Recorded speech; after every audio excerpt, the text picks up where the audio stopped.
It is Monday, July 14th, and I'll be taking you guys through a rest day.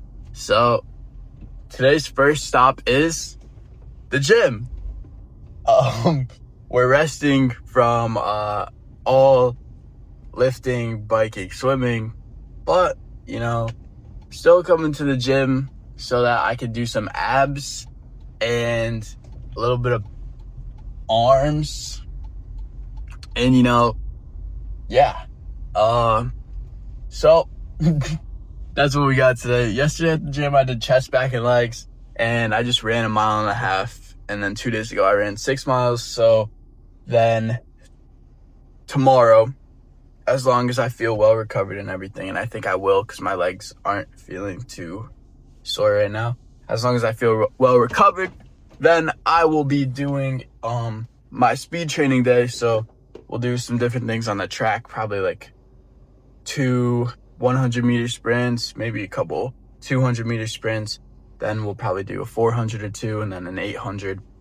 And then get on the road and just run as fast as I can.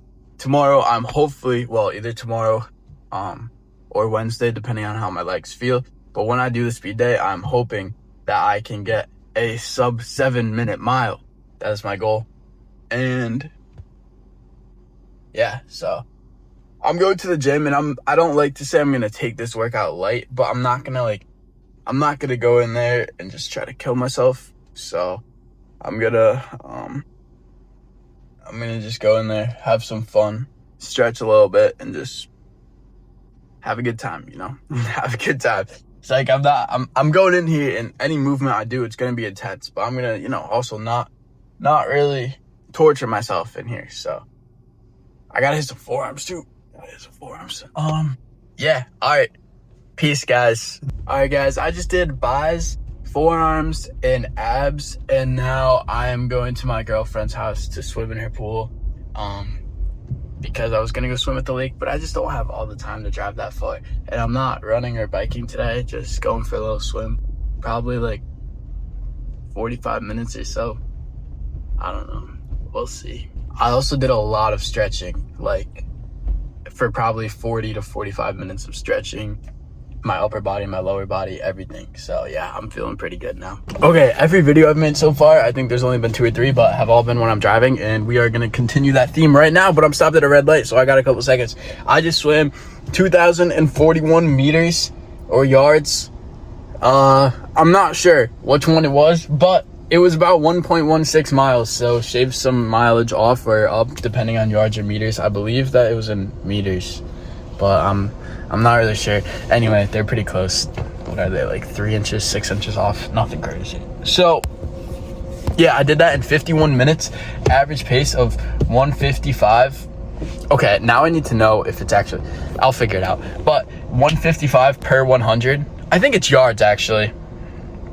Pretty sure it's yards. But yeah, my pace was 155 per 100. All right, green light, I'll check back. Okay, officially 2,041 yards. My pace was 155 per 100 yards. So not bad. That was my longest swim ever. Like I said, it was about 51 minutes. I had some fun. I really enjoy swimming. It's, I don't know. For me, when I'm swimming, the time goes by so fast. I wish I had some waterproof headphones because that would make it a little bit more fun. But yeah, I did pretty good. I can't complain with that. My longest swim ever, not too bad. My girlfriend's pool is only like, it's about like 40 feet long. So that's the only thing where it gets a little bit iffy there, because I get to come up for air every 40 feet. And not even come up for air, because obviously I'm breathing while I'm like swimming, but I get to like take a little breather, so a little break, so that's okay. But I do think that is making me a better swimmer, because like, here's why. Because when I am swimming in the regular pool and I'm doing laps, once I get tired, I'm just like flailing my arms, just like staying afloat. I'm not a bad swimmer, but I get tired quick when I'm swimming, so like I just start flailing, and then I'm literally just like doing whatever I can to stay afloat and just like keep making forward progress. But like in her pool, right, I'm coming up every like, I don't know, 15 seconds maybe, something like that. I'm not really sure, but I'm like coming up for to take a break, and then I go again. So even though I am like turning quickly, I don't know how to flip turn, but I am like turning quickly and heading back the other way, it's still giving my entire body a break from the movement. So that's the only part where it's a little bit iffy, but like I think it's making me a better swimmer because I'm not like sitting there struggling. So basically what I'm trying to say is, since I'm not like struggling in the water, flailing everywhere, losing my form, I'm able to take a quick break and go back to the other side of the pool with good form and just repeat that over and over and over again. Okay, and here's my final point for right now. It is 11:14 a.m. right now, and I'm completely done with training for the day. I was in the gym for like an hour and a half, hour and 40 minutes, and in total my workout only took about an hour and 20, but I was there for over an hour and a half, and then I was swimming for an hour, right? And I'm done for the day. So that is the beauty in waking up early and just getting straight out of bed and going to do what you know you have to do. Just get up, get out of the house, go accomplish tasks. Just check tasks off of your to-do list, and that is the beauty in waking up early. So now I have the rest of the day to do whatever I want because I don't work today. So like I could have put my workout off until later in the day since I don't work, but I figured, let me wake up early, let me get up, let me get out of bed, and let me just get straight to the gym, then go swim. And now I get to rest for the rest of the day, and then tomorrow we got our speed day, so it's gonna be fun. So I just had a little message that I wanted to close this video off with. I'm actually going for a walk right now at my old middle school, just trying to get some steps in. I was up in this area, figured I'd stop by, come out, and just make a video. And yeah, so to continue off my points in the previous clip, I just think that it's good to be urgent. You have to act quickly. When you know that you want to do something, go and act on it right away.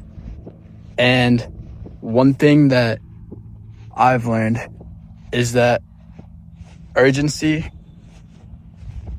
completes the tasks entirely. A lot of times it is so easy to put something off and wait to do it and just plan on doing it later. But to be honest, a lot of times we forget to do those things, or we either forget to do them or we just go and do them half-assed later on because we don't have enough time, or we don't have the resources, or we didn't prepare. So you need to be urgent. Act early, because if you act early and you can't finish the job, then you can come back and finish it later. But basically, in what I was talking about from acting urgently in the last clip, is like, I'm just waking up early. I'm getting some good sleep, waking up early, and then going to the gym, getting my stuff done early in the morning. So now I have the rest of the day to do whatever I want. And that's been so freeing to me. And I think that the richest man is the man who has the most freedom. So urgency, having a sense of urgency, being urgent, is going to unlock that freedom to you. It's going to make you a rich person. So yeah, you just need to act with a sense of urgency. And I've learned, I haven't read this book, but I listened to a Founders episode podcast about John D. Rockefeller and the 37 letters that he wrote to his son. One of his letters tells John, one of the letters that John Sr. wrote to John Jr. is, he told John Jr. to take action right away, to not wait. When there was something he knew he had to do, to go out and do it. Not to wait, not to just putz around and say, oh, tomorrow, because he said tomorrow turns into next week turns into next month, and next month turns into never. So oftentimes we say, oh, I'm going to do something tomorrow. I do this all the time. I'm trying to get better and have more urgency in my life, because oftentimes I say, oh, tomorrow I'll do it. Oh, next week I'll do it. And then I don't do it. And then that piles on and piles on. And I have this mental stress in my head. And these tasks that I know I should do or should have done take up this mental real estate in my head, and they drive me crazy. And that will happen for days, weeks, months sometimes. So I'm trying to develop a sense of urgency around these little tasks in life that we often push aside and say, tomorrow, I'll do it tomorrow. Because you usually don't do it tomorrow. You usually just don't want to think about it in the present. So you say, I'm going to do it in the future. But then you oftentimes don't even do it in the future.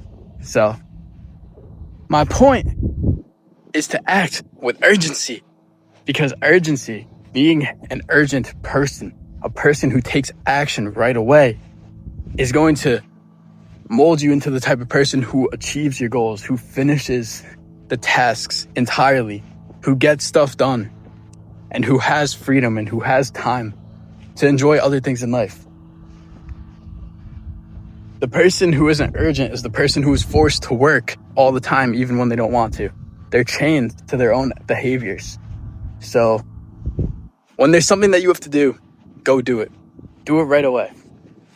That's not entirely like what I was talking about in the last clip when I'm talking about waking up early, getting my stuff done early. But this is the message that I want for today's video. Like, just